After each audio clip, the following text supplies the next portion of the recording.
বন্ধুরা, আজকে এটা আমার ইউটিউবের বাংলাতে ফার্স্ট ভিডিও। এই ভিডিওতে আমি এসএসসি জিডি সম্বন্ধে কিছু কথা বলতে এসেছি।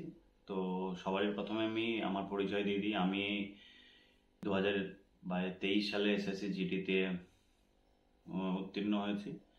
তো তারপরে আমি এতদিন ট্রেনিংয়ে ছিলাম, ট্রেনিং শেষ করে এখন কেবল বাড়িতে ছুটিতে আছি।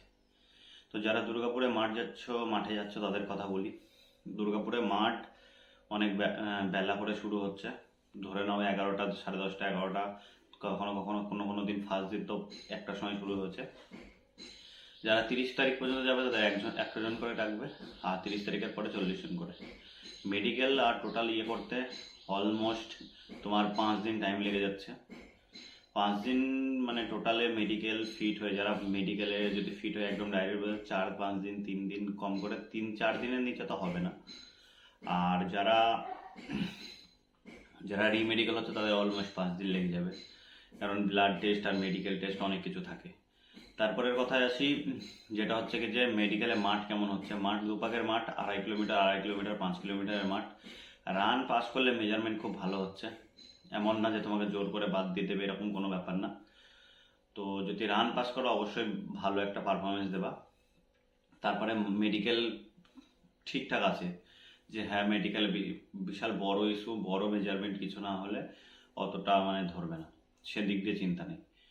আর বাদবাকি অন্যান্য সেন্টারের খবর এখনো পর্যন্ত আমি পাইনি, যদি পাই তোমাদের সাথে অবশ্যই শেয়ার করব।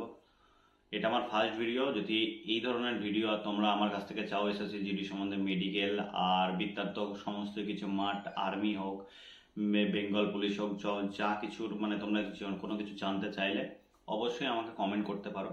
আমি চেষ্টা করবো তোমাদের কমেন্টে রিপ্লাই দেওয়ার, আর যদি পারি তো সেই সম্বন্ধে একটা ভিডিও বানিয়ে দেবো।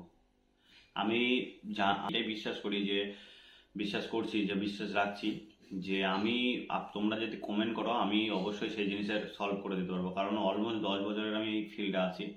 তো 10 বছরে মোটামুটি সব কিছু একটু একটু জেনেছি, যেটা নতুন ছেলেদের অনেকের অচেনা। তো যদি তোমরা চাও যে না কিছু জানার আছে, কিছু শেখার আছে, তবে অবশ্যই চ্যানেলটাকে সাবস্ক্রাইব করে নেবা। আর দেখা হবে পরের ভিডিওতে।